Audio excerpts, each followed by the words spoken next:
Pemirsa, Ketua DPR RI Puan Maharani membuka rapat paripurna DPR RI ke-1 masa persidangan pertama tahun 2024-2025. Dalam pidatonya, Puan mengingatkan bahwa APBN berasal dari uang rakyat sehingga harus dimanfaatkan sebesar-besarnya untuk rakyat. Sebanyak 409 anggota DPR RI hadir dalam sidang paripurna Ketua DPR RI Puan Maharani membuka sidang. Dalam pidatonya, Puan menyinggung kondisi APBN di ujung pemerintahan Presiden Jokowi yang menurun cukup dalam. Namun Puan tetap memberikan apresiasi karena Indonesia masih bisa mempertahankan angka pertumbuhan ekonomi di angka 5%. Selain itu, Puan mengingatkan APBN berasal dari uang rakyat sehingga harus dimanfaatkan sebanyak-banyaknya untuk kepentingan rakyat. Pembangunan jangka panjang nasional tahun 2005-2025, yaitu Presiden yang sedang memerintah pada tahun terakhir pemerintahannya diwajibkan menyusun rencana kerja pemerintah untuk tahun pertama periode pemerintahan Presiden berikutnya. Presiden terpilih periode berikutnya tetap mempunyai ruang gerak yang luas untuk menyempurnakan rencana kerja pemerintah dan APBN pada tahun pertama pemerintahannya melalui mekanisme perubahan APBN atau APBNP. Tahun 2025 merupakan tahun pertama dari pemerintahan baru, sehingga pemerintahan baru tersebut memiliki program-program yang sudah harus dijalankan sejak tahun pertamanya. Oleh karena itu, di dalam pembahasan kerangka ekonomi makro dan pokok-pokok kebijakan fiskal APBN tahun 2025, DPR RI dan pemerintah bersepakat untuk tetap memberikan ruang yang seluas-luasnya bagi pemerintahan yang baru dalam menjalankan. Dalam paparan nota keuangan RAPBN 2025 di Gedung DPR RI, Presiden Joko Widodo menyampaikan pertumbuhan ekonomi Indonesia masih di atas rata-rata. Meskipun sempat diterpa pandemi dan gejolak geopolitik, namun tingkat kemiskinan dan pengangguran menurun. Perubahan iklim yang menimbulkan banyak bencana. Alhamdulillah, walau diterpa banyak tantangan dan ketidakpastian, kondisi politik dan ekonomi kita tetap stabil, bahkan mampu tumbuh secara berkelanjutan. Pertumbuhan ekonomi Indonesia selalu terjaga di kisaran 5%, lebih tinggi dibandingkan rata-rata pertumbuhan global yang sebesar 3,4%. Penambahan tenaga kerja baru sebanyak 21,3 juta pada periode 2015 hingga 2024. Rasio utang kita juga menjadi salah satu yang paling rendah di antara kelompok negara-negara G20 dan ASEAN. Di sisi lain, nilai ekspor Indonesia naik lebih dari 70%, mencapai 250 miliar US dollar di tahun 2023. Neraca transaksi berjalan secara bertahap terus menguat dan neraca dagang selalu mencatat surplus selama. Menghadiri sidang tahunan MPR, Presiden Jokowi kembali meneruskan tradisinya mengenakan baju adat daerah. Kali ini, Kepala Negara memilih baju adat Betawi.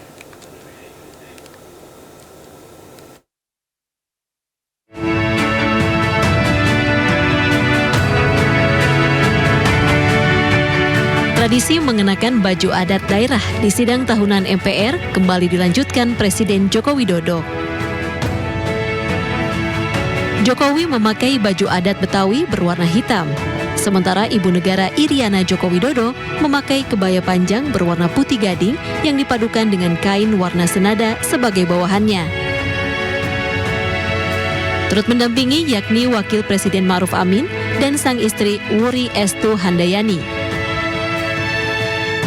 Ma'ruf memakai baju adat daerah Palembang, sedangkan istrinya memakai baju adat Betawi. Tak hanya Wapres, sejumlah Menteri Kabinet juga hadir, termasuk Menteri Pertahanan sekaligus Presiden terpilih 2024 hingga 2029, Prabowo Subianto. Presiden tiba sekitar pukul 9 pagi dan disambut langsung oleh Ketua MPR Bambang Susatyo, Ketua DPR Puan Maharani, dan Ketua DPD Lanyala Mataliti. Tahun ini, Presiden Jokowi menyampaikan pidato kenegaraan terakhirnya sebelum mengakhiri masa jabatannya Oktober mendatang.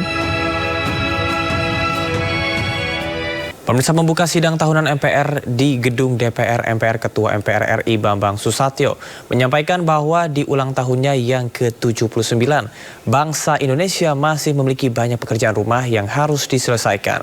Mulai dari pemerataan kesejahteraan bangsa, keadilan hukum, strategi kedaulatan pangan hingga keamanan cyber negara. Masih banyak pekerjaan rumah kita ke depan. Pemerataan dan keadilan yang belum sepenuhnya dapat kita rasakan atau dirasakan oleh seluruh elemen masyarakat dari Sabang hingga Merauke. Sayup-sayup masih kita mendengarkan aspirasi rakyat yang menyuarakan kerinduan akan kedamaian, keadilan, dan kesejahteraan. Mereka mendambakan sebuah negara yang tidak hanya berkembang dari segi ekonomi, tetapi juga dalam aspek moralitas dan integritas. Rakyat kita mengharapkan agar pemerintah dapat menghadirkan kebijakan yang memperhatikan kesejahteraan seluruh lapisan masyarakat, termasuk mereka yang berada di garis depan perjuangan melawan kemiskinan dan ketidakadilan. Rakyat mendambakan sistem hukum dan pemerintahan yang benar-benar adil, inklusif, di mana setiap individu, kelompok dan golongan mendapatkan kesetaraan hak dan kewajiban. Sementara itu, Ketua DPR RI Puan Maharani menekankan kesetaraan antara perempuan dan laki-laki dalam sambutannya pada sidang tahunan MPR. Suasana ruang sidang DPR sempat riuh ketika Puan menyerukan bahwa perempuan hebat. Kesetaraan perempuan dan laki-laki tetap mengakui dan menghormati kodrat masing-masing. Tidak mungkin atas nama kesetaraan perempuan menggunakan pakaian laki-laki dan laki-laki menggunakan pakaian perempuan. Apa jadinya kalau laki-laki yang hadir di sini menggunakan pakaian perempuan demi kesetaraan? Kesetaraan tetap mengakui kodrat yang berbeda antara perempuan dan laki-laki.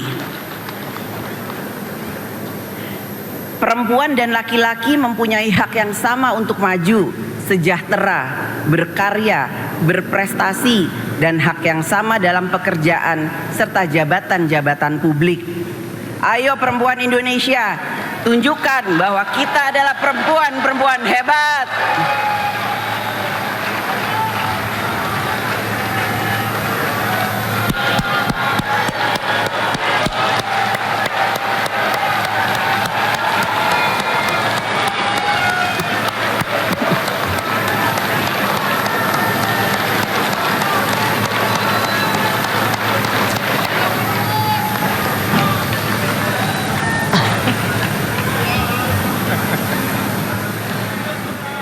Dalam pidato kenegaraan yang disampaikannya di sidang tahunan MPR, Presiden Joko Widodo menyampaikan permintaan maaf jika adanya celah dalam kebijakan yang telah ia ambil selama 10 tahun menjabat sebagai presiden. Ia juga meminta maaf jika ada permasalahan bangsa yang luput dari pandangannya. Bukanlah waktu yang cukup panjang untuk mengurai semua permasalahan bangsa. Saya sangat menyadari bahwa sebagai pribadi yang jauh dari kata sempurna, sebagai insan yang tumbuh dalam keterbatasan, dan sebagai manusia yang jauh dari kata istimewa, sangat mungkin ada yang luput dari pandangan saya. Sangat mungkin ada celah dari langkah-langkah yang saya ambil. Dan sangat mungkin banyak kealpaan dalam diri saya. Oleh sebab itu, di penghujung masa jabatan ini, izinkan saya menyampaikan suara nurani terdalam kepada Bapak, Ibu, dan saudara-saudara sebangsa setanah air, kepada seluruh rakyat Indonesia, tidak terkecuali satupun. Saya dan Profesor Kiai Haji Ma'ruf Amin mohon maaf untuk setiap hati yang mungkin kecewa, untuk setiap harapan yang mungkin belum bisa terwujud, untuk setiap cita-cita yang mungkin belum bisa tergapai. Sekali lagi kami mohon maaf. Kami mohon maaf. Saya tahu bahwa hasil yang kita capai pada saat ini belum sepenuhnya tuntas mencapai hasil akhir. Belum sepenuhnya sesuai dengan harapan dan keinginan Bapak Ibu semua. Namun saya yakin dan percaya dengan persatuan dan kerjasama kita, dengan keberlanjutan yang terjaga, Indonesia sebagai negara yang kuat dan berdaulat akan mampu melompat dan menggapai cita-cita Indonesia Emas di tahun 2045.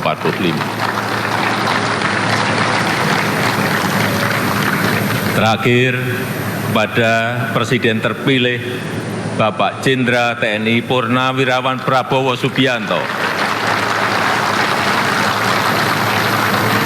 Tahun depan, insya Allah Bapak yang akan menyampaikan pidato kenegaraan. Nanti pada tanggal 20 Oktober 2024, izinkan saya menyerahkan tongkat estafet kepemimpinan ini kepada Bapak Prabowo Subianto. Izinkan saya juga menyerahkan semua harapan dan cita-cita masyarakat Indonesia dari Sabang sampai Merauke, dari Miangas sampai Pulau Rote, dari pinggiran, dari daerah terluar, dari desa dan dari pusat-pusat kota kepada Bapak.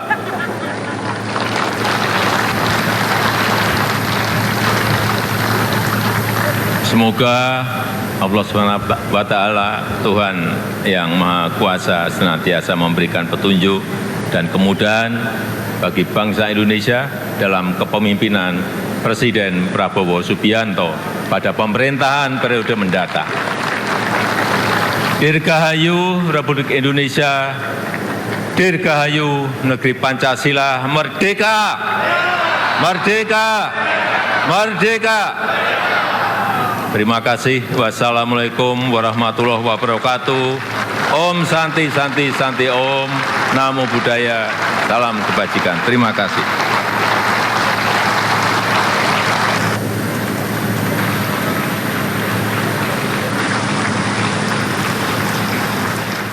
Pemirsa, terima kasih Anda masih di Sido Sore. Pencalonan Anies di Pilgub Jakarta berada di ujung tanduk. Partai Nasdem memastikan batal mengusung Anies Baswedan di Pilgub Jakarta. Sementara PKB dan PKS memberikan sinyal untuk menarik dukungannya.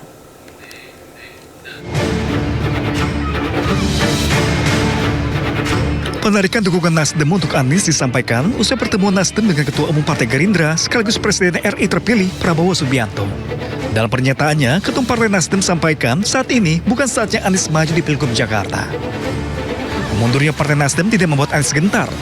Namun juru bicara Anies meminta partai-partai yang ada menunjukkan konsistensinya. Keputusan ini tentunya sudah dipertimbangkan dengan baik. Kami hanya mengharapkan agar ketua parpol menunjukkan konsistensi dan keteladanan dalam berpolitik. Tidak hanya Nasdem, PKB pun belum memastikan dukungannya. Meski DPW PKB menyatakan dukungannya untuk Anies, namun PKB pusat belum memberikan keputusannya. Ya kita tunggu aja, Des Pilkada sedang bekerja. Nah kita akan sampai pada kesimpulan 1-2 hari ini. Untuk mengusung Pak Anies belum ada kepastian. Sementara PKS memberikan sinyal akan menarik dukungannya. PKS beralasan Anies telah melewati waktu untuk mencari dukungan partai yaitu 4 Agustus lalu. Tim Liputan iNews melaporkan. Dalam paparan nota keuangan era APBN 2025 di Gedung DPR RI, Presiden Joko Widodo menyampaikan pertumbuhan ekonomi Indonesia masih di atas rata-rata. Meskipun sempat diterpa pandemi dan gejolak geopolitik, namun tingkat kemiskinan dan pengangguran menurun. Dan untuk membahas skema era APBN 2025 yang dirancang pemerintah, sudah bersama kami lewat sambungan Zoom anggota Komisi 11 DPR RI, Bapak Kamrus Samad, dan pakar ekonomi Bapak Peter Abdullah. Saya akan ke Bapak Kamrus Samad terlebih dahulu. Halo Pak Kamrus Samad, selamat sore. Selamat sore Mas. Baik. Selamat sore ya. Pak Dr. Peter Abdullah. Selamat sore, Kanda, Kamru. Baik, terima kasih Bapak-Bapak sudah bergabung pada sore hari ini. Pak Kamru Samad, tanggapan Anda terkait dengan RAPBN 2025 yang dirancang pemerintah Jokowi untuk Prabowo seperti apa?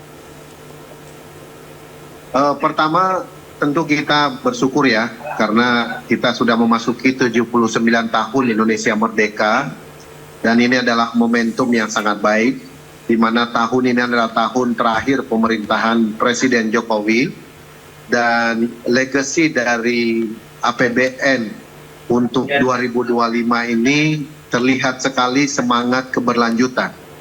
Bisa kita lihat dari arsitektur RAPBN yang dibacakan oleh Presiden Jokowi bahwa terlihat sekali semangat untuk terus melanjutkan kesinambungan pembangunan. Dengan program jangka pendek kita bisa lihat akomodasi mengenai program makan bergizi gratis, kemudian penguatan sektor UMKM baik dari segi pembiayaan sampai kelembagaan, kemudian juga penyediaan sarana pendidikan berkualitas atau sekolah unggulan. Kemudian untuk jangka menengah juga kita bisa melihat bahwa semangat untuk menyiapkan SDM yang unggul dan memiliki daya saing, lalu kemudian transformasi ekonomi hijau, kemudian kelanjutan hilirisasi di berbagai sektor, kemudian inklusi keuangan yang berkeadilan, kemudian kelanjutan infrastruktur pendidikan, infrastruktur pangan, infrastruktur energi, dan juga dalam rangka mempercepat konektivitas sehingga daya saing ekonomi kita sekarang sudah mengalami kemajuan dari peringkat 44 menjadi peringkat 27. Yang dari segi infrastruktur pangan kita ingin memiliki kedaulatan pangan untuk jangka panjangnya atau kemandirian pangan nasional kita. Kemudian semangat daripada ini semuanya tentu kita mengharapkan APBN 2025 adalah optimalisasi dengan memastikan belanja berkualitas, spending better, kemudian pembiayaan yang inovatif sehingga benar-benar bisa tepat waktu, tepat sasaran, tepat manfaat, dan tepat prosedur. Itulah sebetulnya yang kita harapkan. Kemudian angka pengangguran yang ditargetkan oleh pemerintah untuk diturunkan di 2025 dan juga angka kemiskinan juga ditargetkan penurunannya menjadi tantangan kita tersendiri. Lalu kemudian defisit anggaran di 2,53 juga kita terima kasih karena ada ruang yang relatif lebih terbuka untuk pemerintahan baru jika seandainya ada dinamika domestik, dinamika global, atau hal sesuatu yang di luar prediksi kita, di luar asumsi kita akan terjadi di 2025, maka ruang fiskal kita cukup baik untuk bisa mengajukan perubahan atau mereview kembali.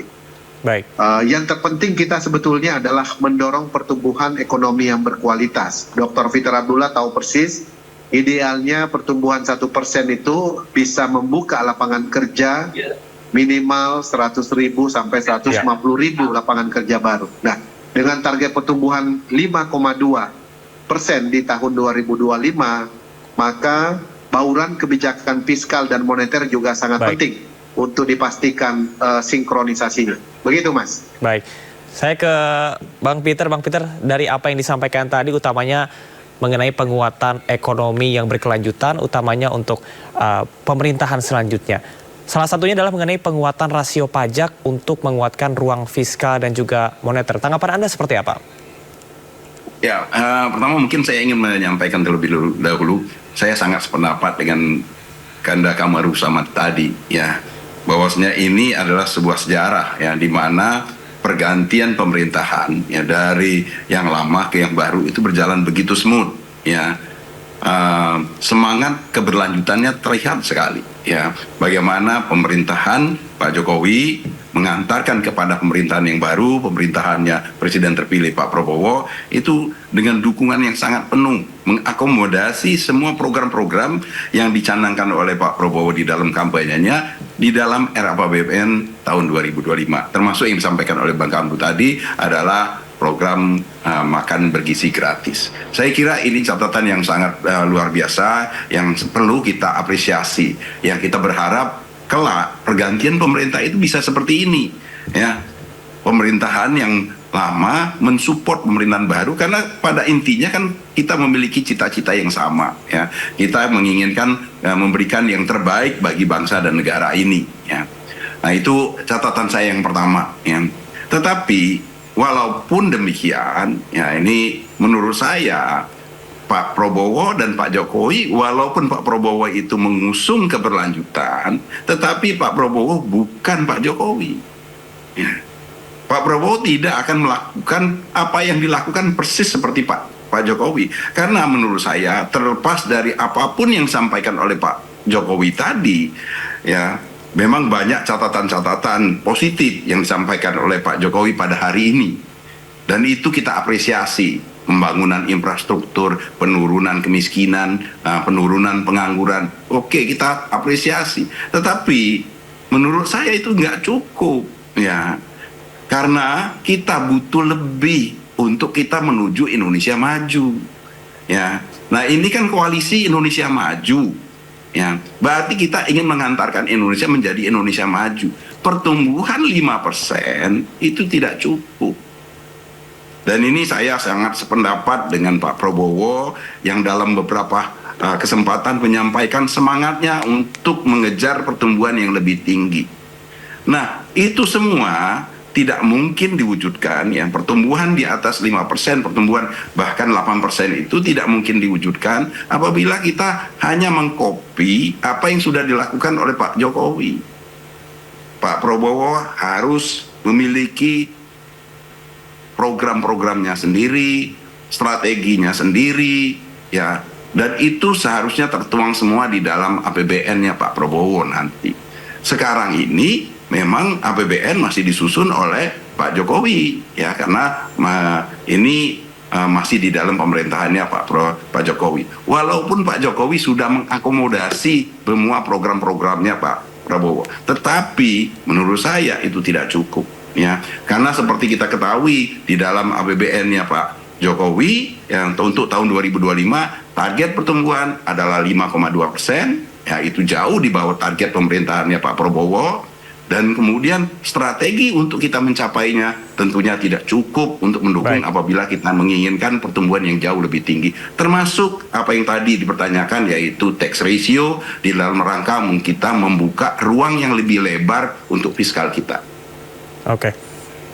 Baik, Bung Peter, apabila tadi Anda sebutkan bahwa jika pertumbuhan 5% saja tidak cukup untuk bisa membuat Indonesia ataupun strategi-strategi yang dilakukan untuk menuju ke arah yang lebih baik, apa seharusnya yang perlu dilakukan ataupun modifikasi apa yang perlu dilakukan oleh Presiden terpilih?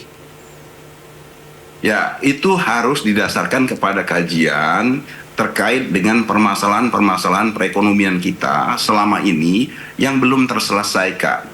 Permasalahan inefisiensi, high cost ekonomi, itu adalah persoalan-persoalan mendasar yang sayangnya tidak kita selesaikan secara tuntas di dalam periode selama 10 tahun terakhir.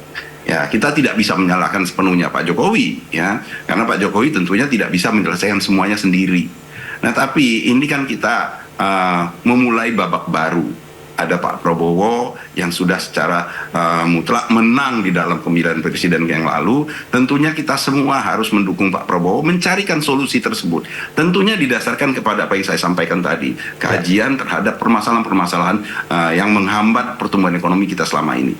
Inefisiensi, suku bunga tinggi, high cost ekonomi, semuanya. Dan bagaimana kita memanfaatkan ruang-ruang yang ada, ya, di dalam setelah kita melakukan kajian tersebut, agar supaya kita bisa tumbuh lebih tinggi tersebut. Baik, Bang Peter, saya ke Bang Samad. Bang Samad, tadi disampaikan bahwa perlu adanya kajian untuk permasalahan yang menghambat perekonomian. Apakah ada tanggapan-tanggapan ataupun masukan dari teman-teman di DPR terkait dengan hal ini? Iya, saya kira kita perlu terus meningkatkan, menuntaskan reformasi struktural, Mas.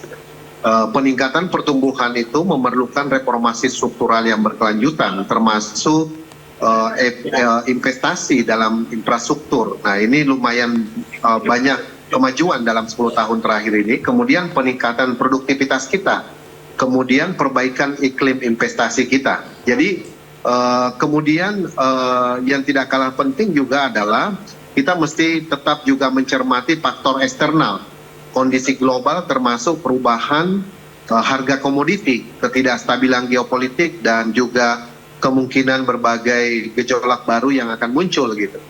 Nah, kemudian yang sangat mendasar sebetulnya yang harus kita pastikan itu adalah bagaimana industri pengolahan kita itu mampu memberikan sumbangan yang lebih besar lagi.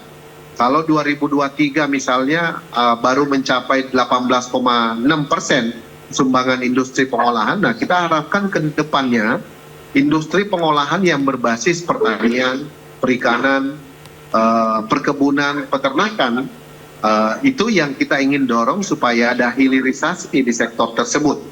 Sehingga kekuatan kita untuk membuka pusat-pusat pertumbuhan ekonomi baru akan jauh lebih baik lagi. Lalu kemudian juga bisa mendorong peningkatan penerimaan negara yang selama ini hanya mengandalkan pada penerimaan pajak saja. Kemudian transformasi energi kita, energi terbarukan, investasi dalam energi terbarukan juga harus kita dorong supaya bisa menciptakan lapangan kerja, sehingga ketergantungan terhadap energi fosil step by step kita bisa kurangin. Itu harapan kita. Dengan adanya kemajuan infrastruktur yang kita miliki, saya yakin optimis bahwa 5 tahun ke depan yang tadi Dr. Peter sampaikan, bahwa pertumbuhan ekonomi kita walaupun di 2025 kita target 5,2, harapan kita di 2026, 2027, 2028, Pak Prabowo selalu mengatakan bahwa kita harus mendorong pertumbuhan ekonomi yang jauh lebih tinggi, mencapai 8%. Nah, kapan itu? Kita harus menuntaskan banyak hal tadi yang saya sebutkan satu persatu. Begitu, Mas. Oke, baik. Adanya penuntasan yang perlu dilakukan untuk bisa membuat ekonomi yang betul-betul bisa tough. Begitu, kita ke Bang Peter. Bang Peter, tadi seperti yang disampaikan, adanya hal-hal yang perlu dikuatkan kembali supaya pendapatan negara bisa bertambah, kemudian juga ekonomi yang stabil bisa didapatkan oleh Indonesia. Apakah tanggapan Anda juga sama berkaitan dengan hal ini? Ya, itu menjadi satu kata kunci juga ya. Ini memang banyak hal yang harus diperbaiki. Saya sependapat dengan Kanda Kamru Samad tadi ya.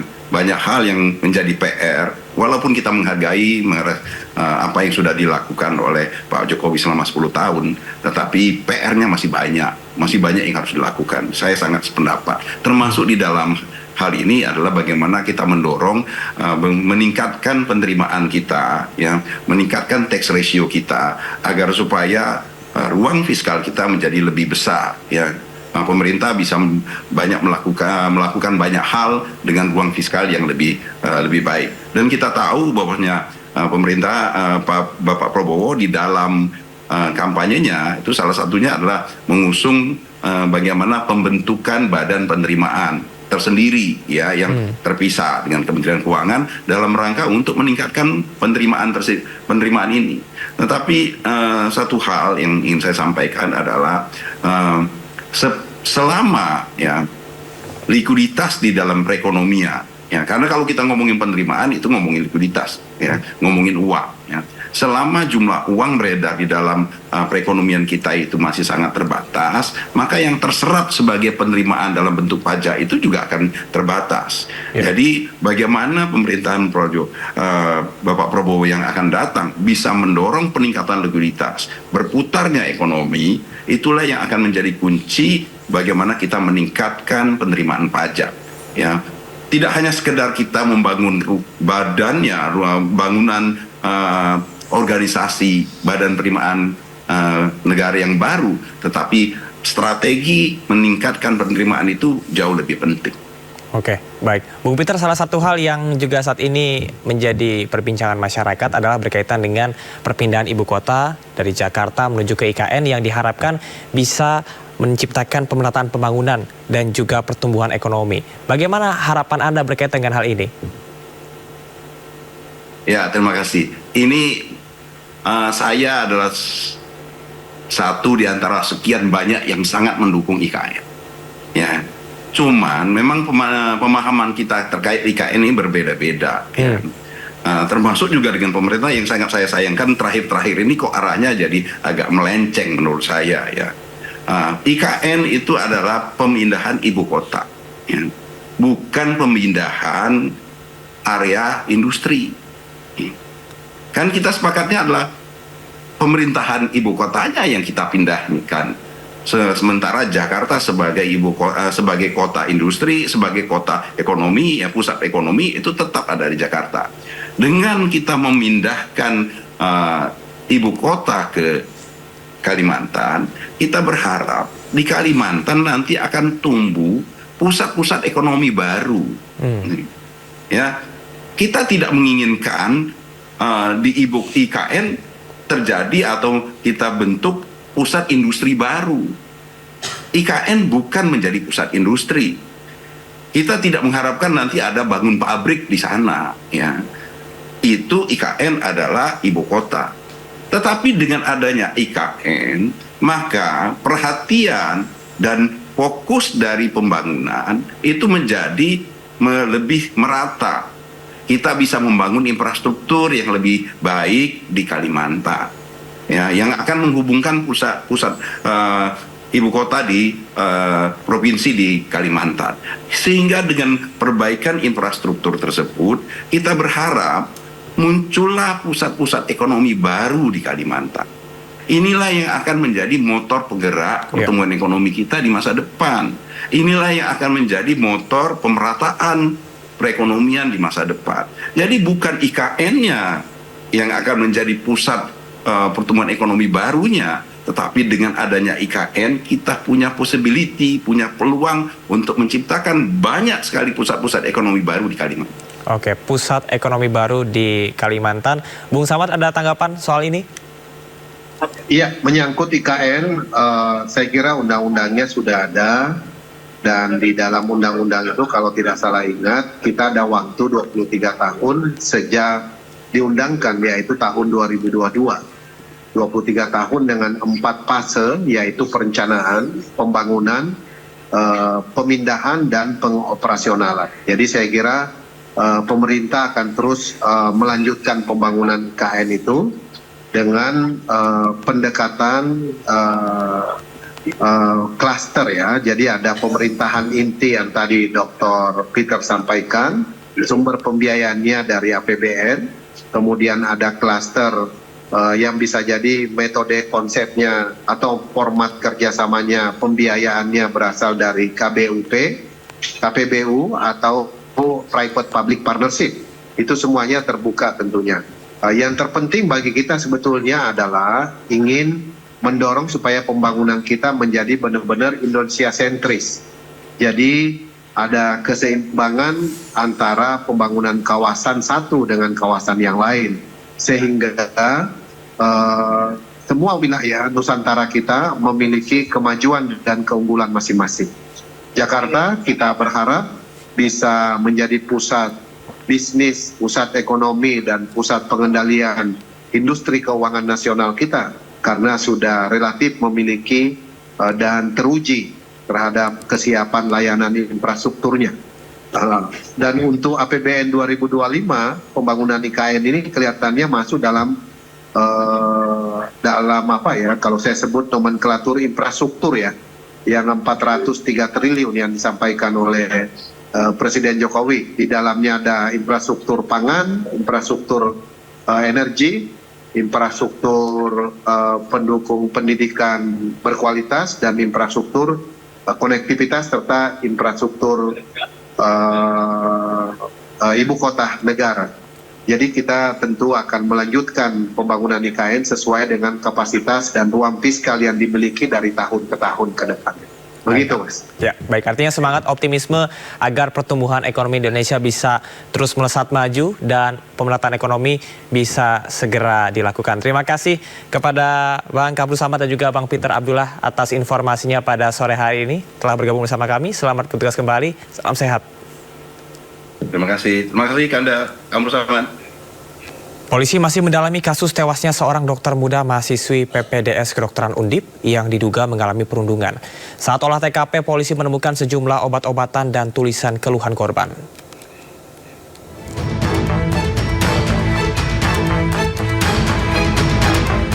Seorang dokter muda mahasiswi PPDS Kedokteran Undip Semarang, Jawa Tengah ditemukan tewas di kamar kosnya. Penyebab kematian korban diduga akibat perundungan dari para seniornya. Kasus kematian korban kini didalami pihak kepolisian. Saat melakukan olah TKP, polisi menemukan sejumlah obat-obatan dan buku harian korban yang berisi keluhan karena mendapat tekanan dari para seniornya. Polisi juga masih berkoordinasi dengan Undip Semarang dan RSUP Dr. Karyadi untuk menyelidiki kasus ini. Sementara pihak Undip Semarang membantah penyebab kematian korban akibat perundungan. Dari hasil investigasi internal kami bahwa itu tidak benar, ya, jadi bukan dari perundungan. Menteri Koordinator Bidang Pembangunan Manusia dan Kebudayaan Muhadjir Effendi buka suara terkait kasus ini. Muhadjir mengatakan pendidikan yang diberikan senior harus menggunakan cara yang beretika dan meminta setiap organisasi profesi untuk tidak menerapkan praktik senioritas. Menurut saya semua organisasi profesi, semua pekerjaan profesional itu pasti menghendaki adanya struktur senioritas hierarki senioritas itu, karena misalnya fakultas kedokteran itu pendidik profesi dokter itu tidak bisa dihindari, karena misalnya nanti untuk uji kompetensi itu harus dilakukan oleh dokter senior. Disitulah senioritas pasti berlaku. Cuman memang harus ada etika, ada norma yang betul-betul ditegakkan di dalam profesi-profesi itu, termasuk kedokteran. Selain itu, pemerintah kini juga sudah memiliki undang-undang kesehatan yang dapat mengatur dan mengintervensi praktik senioritas agar kejadian serupa tidak terulang kembali. Tim Liputan iJus melaporkan. Kuasa hukum Armor Toreador, tersangka KDRT terhadap selebgram Cut Intan Nabila, berharap kasusnya dapat diselesaikan secara damai melalui upaya restoratif justice. Pihaknya menyebut tersangka menyesali perbuatannya.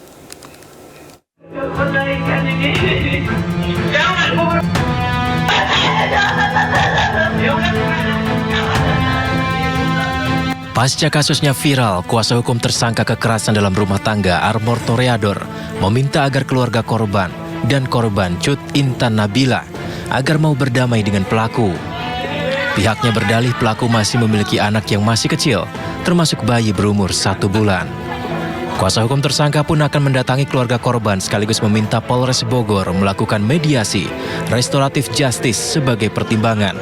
Pihaknya mengakui bahwa tersangka telah menyesali perbuatannya dan memohon maaf atas perbuatannya tersebut. Sebenarnya keluarga sangat terpukul dengan ini, termasuk Armor sangat terpukul. Tidak tahu mau se-booming ini ya. Dari Bogor, Jawa Barat, Wildan Hidayat, iNews melaporkan. Terima kasih pemirsa, masih di Sindo Sore. Aturan baru pakaian paskibraka yang tidak mengakomodasi anggota yang berjilbab menuai kritikan dari sejumlah pihak.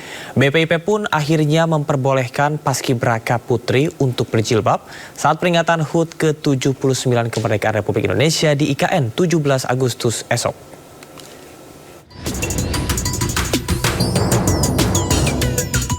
Aturan pakaian paskibraka yang tidak mengakomodasi anggota putri yang berjilbab menuai sorotan. Setelah banjir kritikan dari berbagai pihak, Badan Pembinaan Ideologi Pancasila atau BPIP pun akhirnya membolehkan paskibraka putri untuk berjilbab satu upacara peringatan HUT ke-79 kemerdekaan RI di IKN. Kisruh ini bermula saat pengukuhan paskibraka di IKN oleh Presiden Joko Widodo, di mana tidak ada satupun paskibraka putri yang memakai jilbab. Padahal ada 18 anggota paskibraka putri yang menggunakan jilbab pada saat latihan. BPIP menyebut tidak ada pemaksaan untuk melepas jilbab saat pengukuhan. Para calon paskibraka sebelumnya secara sukarela mendaftar dan mengikuti seleksi administrasi dan menandatangani surat pernyataan bermaterai. Pernyataan tersebut salah satunya terkait dengan tata pakaian yang tidak memuat pilihan bagi paskibraka yang berjilbab. BPIP memahami aspirasi masyarakat.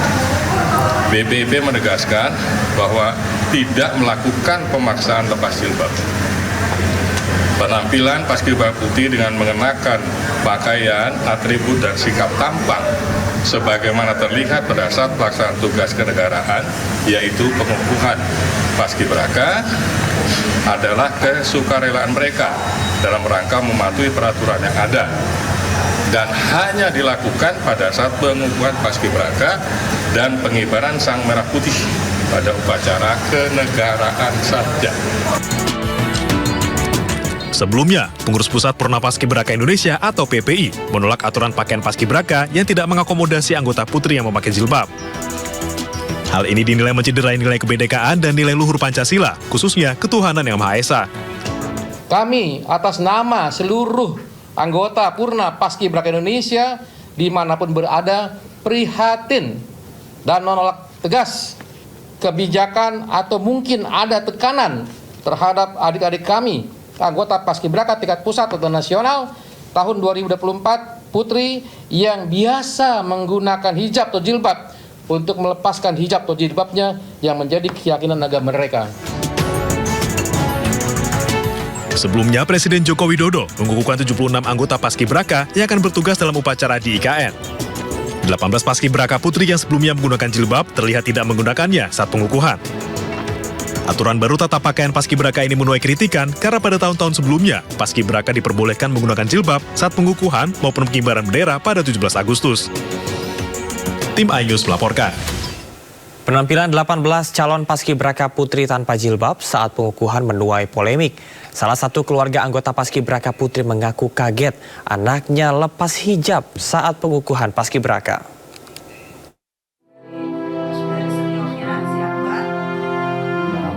Sugiyarti, Ibunda Zahra Tushita Dwi Artika atau akrab dipanggil Tata, mengaku kaget saat mengetahui sang putri tercinta tidak mengenakan jilbabnya saat pengukuhan Paskibra.